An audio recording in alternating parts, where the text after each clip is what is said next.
Big TV భక్తి సమాచారం WhatsApp ఛానల్లో జాయిన్ అవ్వండి. అన్ని విశేషాలు ఎప్పటికప్పుడు తెలుసుకోండి. అయితే గురుగారు ముఖ్యంగా 365 రోజులు అంటే కార్తీక మాసంలో అన్ని ఒత్తులు కూడా 365 ఒత్తులు ఉంటాయి. అది ఖచ్చితంగా కార్తీక మాసంలో ఒక్కసారైనా వెలిగిస్తే జీవితంలో ఉన్న కష్టాలన్నీ కూడా పోతూ ఉంటాయి అంటారు. అది నిజమేనా అండి? అసలు 360 ఒత్తులు ఎందుకు వెలిగిస్తారు అంటే కనుక మనకి సంవత్సరంలో రోజులు 364, లీఫ్ ఇయర్ అయితే 365. అట్లా కాదు, అది మనకి మానవాళి డిగ్రీస్ అంటారు. గ్రహంకి మనకి 9 గ్రహాలు, ఛాయాగ్రహాలు 2, 11 గ్రహాలు, మనం లెక్కేసి 9 గ్రహాలు. ఒక్కొక్క గ్రహానికి 360 డిగ్రీస్ పవర్ ఉంటుంది. మన మానవాళిలో కూడా 360 డిగ్రీ పవర్ ఉంటుంది. చర్మం లేని వాళ్ళకైతే 0.5 డిగ్రీస్ ఉంటుంది పవర్. అంటే ఆత్మలు దెయ్యాల వాటికి 0.5 డిగ్రీస్ మాత్రమే బలం ఉంటుంది. అవి అందుకే గాల్లో ఉంటాయి. కాబట్టి మనకి మానవులకి 360 డిగ్రీలు ఉంటాయి. ఈ 360 డిగ్రీలు ప్రకృతితో ముడిపడి ఉంటుంది. ప్రకృతి అంటే 5, పంచభూతాలన్నీ 5, 5 + 360, 360, మొత్తం 365. అందుకు అవన్నీ కూడా బాగుండాలి. నవగ్రహాలన్నీ నా మీద సానుకూలంగా ఉండాలి. ఏ గ్రహం ఏ స్థానంలో ఉన్నా కూడా, ఏ గ్రహం తక్కువ స్థాయిలో ఎక్కువ స్థాయిలో ఉన్నా కూడా నాకంటూ జీవనశైలి కొన్ని బాగుండాలి. ఆర్థికంగా కావచ్చు, ఆలోచనీతంగా కావచ్చు, ఆ తర్వాత డబ్బు పరంగా కావచ్చు, లేకపోతే ఆరోగ్యపరంగా కావచ్చు, వ్యతిరేకత కావచ్చు, అందరూ బాగుండాలనే ఒక సంకల్పంతో ప్రకృతి సాక్షిగా ఈ ఒక 365 ఒత్తులు వెలిగించేదానికి ఉంటుంది. అందుకే ఏ అమ్మవారి గుడిలో ఆలయంలో ఏ స్వామివారి ఆలయమైనా సరే 360 ఒత్తులు వేసేటువంటి దీపారాజన దానికి ప్రత్యేకత. కానీ పర్టికులర్గా దీనికోసం ఇది ప్రత్యేకత అని కాదు. ఇవన్నీ కూడా మనస్ఫూర్తిగా సమర్పించుకునే దానికోసం మాత్రమే. గ్రహాలన్నీ సానుకూలంగా ఉండాలి కాబట్టి ఈ గ్రహాలు పరిమాణం వచ్చేసి 360 డిగ్రీలు. కాబట్టి ఈ డిగ్రీస్తో 5 పంచభూతాల సాక్షిగా నేను ఆత్మస్వరూపంగా ఇచ్చుకుంటున్నాను. ఇక మీరు ఏం చేస్తారో చేయండి.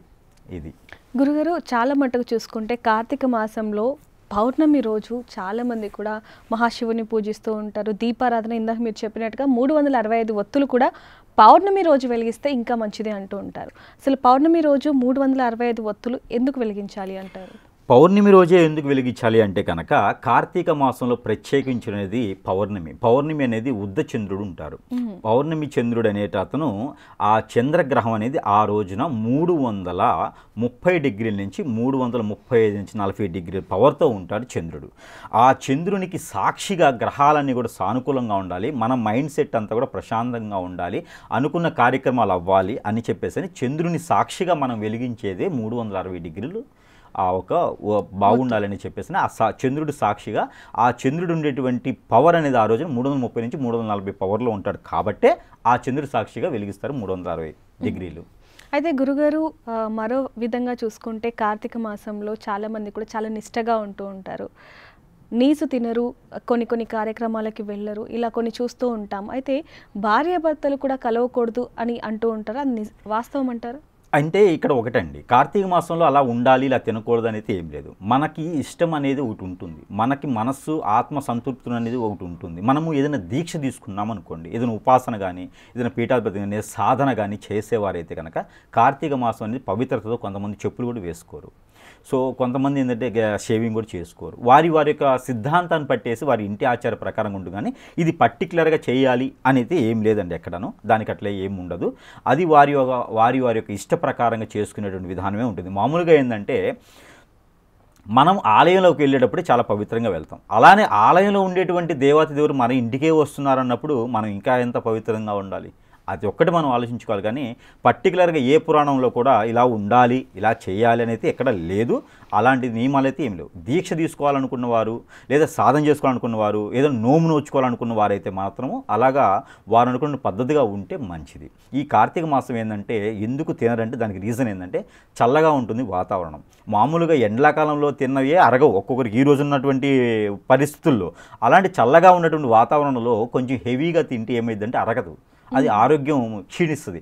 కాబట్టే ఈ ఒక నియమం చెప్తే వినరు. కాబట్టి కార్తీక మాసంలో తినొద్దు అని చెప్తారు. అంతమించి వేరేం లేదు. అన్ని రకాల జంతువులు తిన్నామనుకోండి, అది అరగకుండా ఏమవుతుంది, హాస్పిటల్ పాలవుతూ ఉంటాం.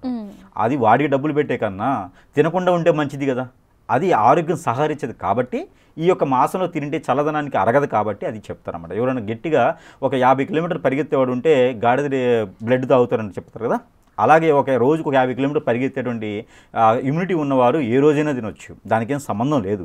ఉండాలనుకున్న వారైతే ఖచ్చితంగా ఉండొచ్చు. గురుగారు, ఈ కార్తీక మాసంలో మహాశివుడిని ఏ విధంగా పూజించాలి? దీపారాజనతోనే ఏ భగవానుడైనా మనకి కోరికలు తీరుస్తాడు, కొంగు బంగారం చేస్తాడు. కోట్లాది కోట్లు నా దగ్గర ఉన్నాయి, అక్రమ మణి అంతా నా దగ్గర ఉంది అని చెప్పేసి ఉండిలో వేస్తేనే మన కోరికలు తీర్చరు. యజ్ఞ యాగ హోమాలు చేస్తేనే మన కోరికలు తీర్చరు. ఆత్మ సంతృప్తిగా మనం ఏదైతే చేయగలుగుతామో అది చేస్తే మాత్రమే. దీపారాజన, కొబ్బరికాయ అనేది చాలా పవిత్రమైనవి. ఈ రెండు కూడా ఆత్మ సంతృప్తిగా సమర్పించుకుంటే, మనస్ఫూర్తిగా మనసు లిగ్నం చేస్తే, ఒక పక్కన ఫోన్ మాట్లాడుతూ, మరో పక్కన వీడియో చూసుకుంటూ, మరో పక్కన ఎవరైనా అమ్మాయికి అబ్బాయికి లైన్ వేసుకుంటూ దేవుని దగ్గరికి వెళ్తే మనకి ఏది రాదు. ఎక్కడైతే ఉన్నామో మన మనస్సు మైండ్ కూడా నిగ్రహంగా ఉంటే, ఒక కార్తీక మాసం కాదు, ప్రతిరోజు కూడా దేవుడు అనుగ్రహం ఉంటుంది. ఏ గండం కూడా మన వైపు రాదు. దేవుణ్ణి ఆరాధించేటువంటి పద్ధతులు లేవు. ఎలా అయినా ఆరాధించుకోవచ్చు. మనం పడుకునే ఆలోచించుకోవచ్చు, నిద్రపోతూనే ఆలోచించుకోవచ్చు, లేచి మనం పని మీదకి వెళ్తూనే ఆలోచించుకోవచ్చు. కానీ మనసు సంతృప్తిగా ఆలోచించుకోవాలి. అది మనకి కోరినటువంటి కోరిక తీరేందుకు ఆలోచించుకోవాలి. డిగ్రీ చదివేసి సీఎం అవ్వాలి, లేకపోతే ఇంటర్ పాస్ అయిన తర్వాత నేను కలెక్టర్ అవ్వాలనేది కాదు.